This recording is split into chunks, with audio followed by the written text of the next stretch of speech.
السلام علیکم ناظرین، میں ہوں ندیم حسین کیانی اور آپ دیکھ رہے ہیں پروگرام خوابوں کی دنیا سے۔ ناظرین، پچھلی دفعہ ہم نے بات کی تھی پروگرام خوابوں کی اقسام پر۔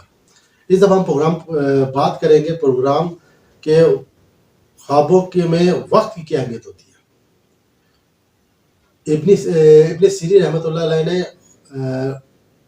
رات کو 3 حصوں میں تقسیم کیا خواب دیکھنے کے لحاظ سے، یعنی کہ اگر آدھی رات سے آپ خواب پہلے دیکھیں گے تو وہ اس کی تعبیر انہوں نے بیان کی ہے کہ 5 سے 8 سال تک کے درمیان اس کے عرصے میں کہیں جا کے اس کی تعبیر آپ کو ملے گی۔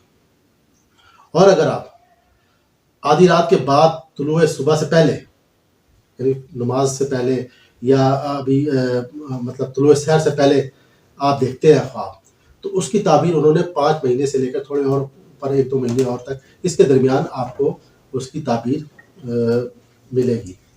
اور جو طلوع سحر یعنی صبح کے وقت آپ خواب دیکھیں گے تو اس کی تعبیر آپ کو ملے گی تقریباً 10-12 دنوں میں، 15 دنوں میں، اس طرح اوپر نیچے ہو جاتی ہے۔ اچھا، یہ جو انہوں نے ابن سیرین رحمۃ اللہ علیہ نے یہ جو 3 حصوں میں تقسیم کر کے بیان کیے، یہ بھی ایک انہوں نے تحقیق اور بڑے جائزے اور غور و فکر کے بعد یہ نتیجہ اخذ کیا۔ وہ کیسے کیا؟ انہوں نے آپ صلی اللہ علیہ وسلم کے خواب دیکھے جو انہوں نے پریڈکٹ کیے تھے آگے کہ ایسا ایسا ہوگا، اس کے درمیانی وقفے کو دیکھا، پھر صحابہ کرام رضی اللہ عنہ نے جو آگے آنے والے خواب کا حوالہ دیا تھا وہ چیز دیکھی، خود اپنا تجربہ تھا اور لوگوں کے تجربے لے کر انہوں نے یہ چیزیں پریڈکٹ کی کہ یہ ایسا ایسا ہوگا۔ یہ غور و فکر کے بعد اور ایک تجزیے کے بعد انہوں نے یہ چیز بیان کی ہے۔ اچھا، یہ تو ہو گیا کہ جی انہوں نے تو دن کا خواب ہوتا ہے، وہ بھی صبح کے خواب کے مطابق ہوتا ہے، اس کی بھی جو تعبیر ہوتی ہے وہ جلد نکلتی ہے، یعنی کہ وقت کا ایک مطلب کہ جو وقت ہوتا ہے وہ کافی کاؤنٹ ہوتا ہے۔ میں آپ کو بتاتا ہوں کہ جو اللہ کی طرف سے خواب ہوتے ہیں اس کی 2 چیزیں بہت واضح ہوتی ہیں۔ ایک تو آپ کو کلیئر ہوگا، ایسا آئے گا کہ آپ جاگتی آنکھوں سے دیکھ رہے ہیں، آپ جاگتی آنکھوں سے دیکھ رہے ہیں اور آپ کو کلیئر وہ خواب نظر آئے گا، اور وہ اس کا تھوڑا سا ہوگا، کمپیکٹ ہوگا، لیکن ایک تسلسل کے ساتھ ہوگا۔ اور اس کے بعد یہ ہے کہ آنکھ کھل جاتی ہے انسان کی۔ جب آنکھ کھلتی ہے تو آپ ٹائم دیکھ لیں، اس کے بعد بندہ ویسے سو جاتا ہے تو وہ ذہن میں ایک رہ جاتا ہے کہ جی کہ میں نے یہ خواب جو آیا اور یہ اس ٹائم پہ آیا۔ تو یہ چیز تھی کہ خواب کو میں نے آپ کو بتایا کہ جی کہ یہ وقت کا بڑا کاؤنٹ ہوتا ہے، اور وقت پتہ لگ جائے تو اس حساب سے پھر آپ نا یہ چیزیں دیکھ سکتے ہیں۔ اچھا، بہت ساری چیزیں میتھ ہیں خوابوں کی، مطلب کہ ہم سنی سنائی کہانیاں کس سے خوابوں کے ساتھ وابستہ ہیں اور وہ پھیلی ہوئی ہیں۔ جیسے 2-3 کی میں بات کروں گا کہ لوگ کہتے ہیں کہ جی کہ خواب کہ اگر کوئی تعبیر بتائے تو ویسی ہو جاتی ہے۔ ایسا نہیں ہوتا، میں نے بڑی بڑی کتابوں میں پڑھا ہے، انہوں نے لکھا کہ ویسا ہو جاتا ہے، لیکن انہوں نے جو بات بیان کی ہے حضرت یوسف علیہ السلام کی، کہ انہوں نے جب قیدیوں نے پوچھا تو انہوں نے کہا جی جیسا میں کہوں گا ویسا ہوگا۔ وہ اس وجہ سے کہ وہ تو پیغمبر تھے اور اللہ تعالیٰ ان کو گائیڈ کرتے تھے، تو وہ نے جو دینا تھا خواب، جو بتانا تھا ویسا ہی ہونا تھا۔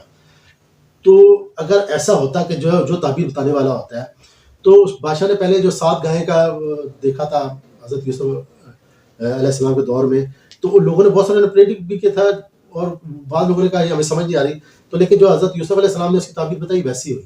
پھر ایک حدیث ہے صحیح بخاری کی، اس میں کسی نے آپ صلی اللہ علیہ وسلم سے خواب کی تعبیر دریافت کی، تو ایک صحابہ کرام رضی اللہ تعالیٰ نے کہا میں اجازت لے کے کہا میں اس پہ تعبیر بیان کروں۔ آپ صلی اللہ علیہ وسلم نے اجازت دی۔ انہوں نے جب بیان کی اور پوچھا کہ میں نے صحیح بیان کی، تو انہوں نے کہا اس میں کچھ چیز غلط ہے، تو وہ انہوں نے صحیح کر کے بتا دی کہ یہ ایسا ایسا۔ اگر ایسا ہوتا تو وہ کہہ دیتے جی آپ نے جو بتایا اب تو ایسا ہی ہوگا، لیکن جو اللہ تعالیٰ نے جس طریقے سے تعبیر دینی ہوتی ہے وہی ہوگی تعبیر، کسی کے بتانے سے نہیں ہوتی۔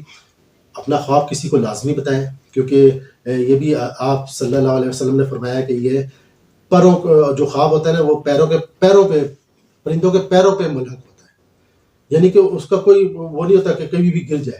تو جو اچھا خواب ہو آپ کسی کو بتائیں، لازمی اپنے خیر خواب کو بتائیں، کسی جیلس کرنے والوں کو بتائیں، کیونکہ حضرت یوسف علیہ السلام نے جب خواب دیکھا چاند ستاروں والا اور اپنے والد صاحب کو خواب بتایا، تو انہوں نے کہا تھا اپنے بھائیوں کو نہ بتانا، ایسا نہ دشمن ہو جائے، جو اپنا خیر خواہ ہے اس کو بتائیں اور برا خواب کسی کو مت بتائیں۔ تو یہ میں نے وقت کی اہمیت کا بیان کیا، خواب کا تھوڑی سی چیزیں ہیں، اگر ہم اس چیز کو سمجھ لیں تو ہمیں اللہ سے کمیونیکیشن میں بہت آسانی ہو جائے گی، ہمیں اللہ کی بات سمجھنے میں آسانی ہو جائے گی. یہ چیز ہے. اس پروگرام میں یہاں تک اجازت دیجیے، اگلے پروگرام میں بات کریں گے. بہت سارے لوگ کہتے ہیں ہمیں خواب آتے ہی نہیں ہیں یا ہم دیکھتے ہی نہیں ہیں، اور اس پہ ہم بات کریں گے خواب آتے کیوں ہیں اور کیوں نہیں آتے لوگوں کو. ہمارے ساتھ رہیے گا. اگلے پروگرام تک کے لیے اجازت دیجیے. اللہ تعالیٰ مجھے اور آپ کو جسمانی اور روحانی بیماریوں سے محفوظ رکھے. تب تک کے لیے اپنا بہت سا خیال رکھیے گا. ندیم حسین کیانی کو اجازت دیجیے.